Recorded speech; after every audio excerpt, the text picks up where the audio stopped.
Hey everybody, it's Norm from Tested here at WonderFest in Louisville, Kentucky. Once again, meeting Bill Krause. Bill, so great to see you again. Great to see you and your Starships as well. You're one of the most preeminent studio scale, we'll call it, Starship builders, both of your own design as well as the stuff you did for Star Trek Picard. Right, yes. One of the designers of the new Enterprise G, as we talked about last year. Last year, yeah. So tell me about these ships, because I see some familiar shapes, of course, your sure. saucers and your pylons, your nacelles, but your own design? Right, exactly. But these are both just concept models that I've come up with on my own. They kind of fit the Star Trek universe, but more often my own universe. The Lysander here was actually designed for Picard Season 2 as the first Stargazer to bear the name, the TOS version. And you saw it in the ready room for about a second as a gold-plated model on the wall. And this is a much larger version, built and painted as if it were the real ship. And it's very TOS-inspired design in terms of like pre-refit nacelles and even the paint scheme, but still modernized in some ways. These are transitional designs that you would see probably late TOS era prior to the motion picture again. So introducing some elements and more detail that give it a little bit more realism than you would see from just a TV show version of the ship. Yeah. And you said the actual design of this, the production team liked it so much, they had you build a version of it for that gold-plated ready room wall? Is that right? No, this was designed specifically for Picard. Oh, for Picard. Right, they had me building these models for Picard, and while I was doing that, asked me to build and design a TOS version to add to the lineage of the Stargazer. So this was designed just for Picard. And we had seen at that point the Stargazer as it appeared in Next Generation. TNG, right. Did you see the Stargazer model that they had at that point for Picard? I did not. Okay. So I gave them like 6 designs, not knowing what they wanted to go with. Yeah. And they picked this version, which actually looks a lot like the newest version. That's what I'm saying. Like, right. But even the way, the I guess, what do you call this? The engineering section? Engineering hall, right. Engineering hall, that's more tapered. It's more very heavy in the back. But 4 nacelles that's the Stargazer. That's the look. That's the look. Right. Oh, wow. So you do your stuff, as I recall, in SketchUp, right? Right. Designed in SketchUp, and then it's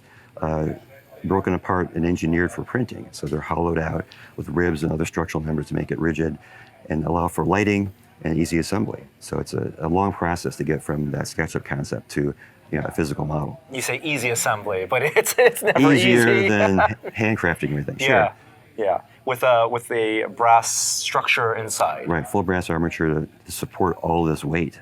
Yeah. And make sure that stays this way for years to come.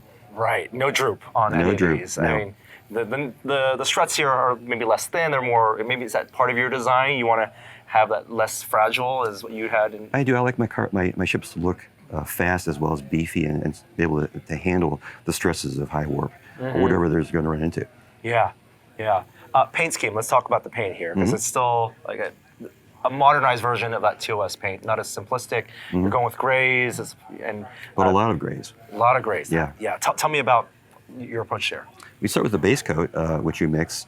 It's like a 3-to-1. I think it's a sky gray Tamiya to white to create this the basic gray, and then from that, I'll create many variations of that gray to create all the other panel lines or panel variations. Whether I had drops of white or drops of darker gray, just for this slight variation. So it's not all the same shade of gray, but you'll see very subtle, different panel variations that kind of simulate like an Aztec, but not really, just giving you different variations of hull panels. Your Enterprise G, a ton of Aztecing. Yeah. Aztecing for the specular, for scale. You said kind of Aztec, and I see that here. Like you have some delineating lines along the geometry. Is that right? Right. It's just to give it some scale. There's even some banding in the engines to give it, some kind of hint of possible panel lines or just wear and tear on the machine. Yeah, yeah.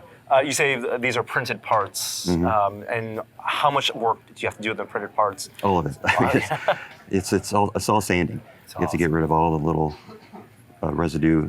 residual effects of what printing does, the little serrations in the print lines, as well as any kind of grow assembly mounting points. But it's a fun therapeutic approach to kind of this hand honing your model, and I like the kind of hands-on sanding it by hand. And now the Stargazer, is that a Stargazer class, or what's in your mind the class of ship? it's listed as I gave it a name as a Radiant class starship, just to give it just my own headcanon.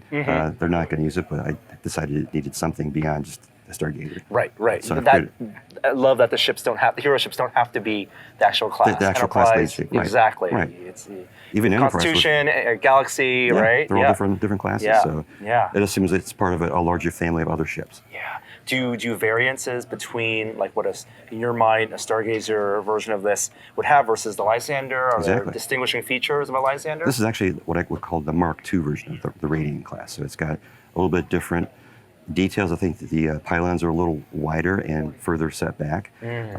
Some other little small details what no one would really notice but me. But just to kind of differentiate, again, each ship would be slightly different. Maybe they've done some improvements since the very first version. So there's like a Flight 2 version or Flight 3 version. Just constant improvement on the original design. It's beautiful. Okay, moving on from Lysander to what is this ship? This is the Mazierski, which is part of the Tornado class interceptor line of ships. And again, just a concept of your own. It is, and it's actually based on a very old fan design from the 1980s called the Wasp or the Hornet class, which I built a version of years ago as a Hornet, as a TMP era ship, which had this kind of stinger hull. Right. I see that. Your deflector kind of swings out like a stinger, like the thorax. But I always wanted to create a TOS predecessor of that design. So I've been working on designs for many years, trying to come up with an idea for this ship. And then Terry Mattel saw this after when we were working with him on the Enterprise. He says, I've got an idea to use this for the show. So he had me take this concept, which I hadn't finished yet, and develop it into a 25th century ship, which became the Duderstadt and then the Intrepid. And once that was all done, I went back to my original TOS concept and then built this. So you'll see hints of the Intrepid, the Duderstadt, in this model, because a lot of that same geometry and modeling of this model was kept into the new version. And I see you have your film behind the windows again. Is that what you do also for scale? That's the 35 millimeter slide film, which simulates a very highly detailed interior, which I don't want to build, but it's easier to just backlight and stick behind the window. Yeah. And they both have to have. Oh, wow. Yeah.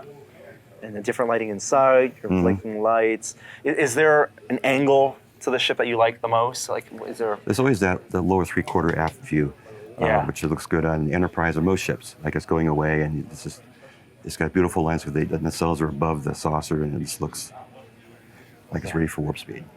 For which era of Star Trek are you having most fun designing for right now? It seems to be this era because I seem to like to explore this kind of unseen era of ships that might have been. And might have been a Phase 2 type, a little pre-Phase 2, right? Yeah. Right. Anything that's a transitional design that's between eras, I like to kind of explore what might have been seen and you've not seen yet, but I want to build those. And unlike someone building a Star Wars model, you have to have clean lines. All the detail. It's not like there's no shading here, but it's clean. Yeah, that's the aesthetic of the TOS eras. It's very little detail, so you have to simulate that as best you can with many little paint variations to break up this very smooth. I see that. Yeah, that banding here. Even the banding has a little bit of a gentle curve to it. Right, because it's all kind of angled forward. And I just can't put a round piece of tape over it. It's got to be the angle of the geometry going forward. Are you custom making your own decals as well? A little bit, yeah. I'll create them in Illustrator. I have a friend who has an Alps printer, so we can do these in multicolors, in white and metallics. I've got a gold and silver in these decals.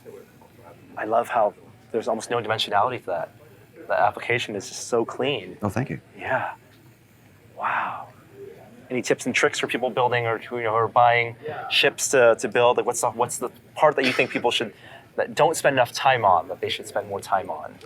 Oh, it's like everything that you think needs more time spent on if you just had the time available to do it. But you can get lost in the details very quickly unless you step back and look at the whole picture and see what really needs the attention to make it look good from every angle. So you almost never step away from it. Yeah. There's always something else you want to do to it. So at some point you'd say it's good enough and move on to the next project. And for a convention like this, you have one of these entered into the contest. Right. So you have your deadline. You got to step away from it. Yeah, that sets the deadline for you. Yeah. Automatically. Well, beautiful work, Bill. Thanks again. Thank you so much for sharing. My pleasure. It's great to see you again. Thank you. Thank you for watching that video. I want to tell you about our demerit badges, because we know that being a maker is a lifelong enterprise of trying new things and learning new skills, and it is also about repeatedly messing everything up. And we like to celebrate that, because failure is not just an option, it is intrinsic to the creative process. And to that end, we have 3 new bundles of demerit badges right now on tested-store.com. We've got your Shop Tool Fails demerit badge bundle up here on top. Here in the middle, we have the Everyday Whoops demerit badge bundle. And at the bottom, we've got my favorite, the Shit Happens demerit badge bundle. You can get any one of these bundles, and we are considering offering a bundle of all 24, not those, of all 24 demerit badges we have released, but we're not sure what to call it. You have a suggestion? Put it in the comments.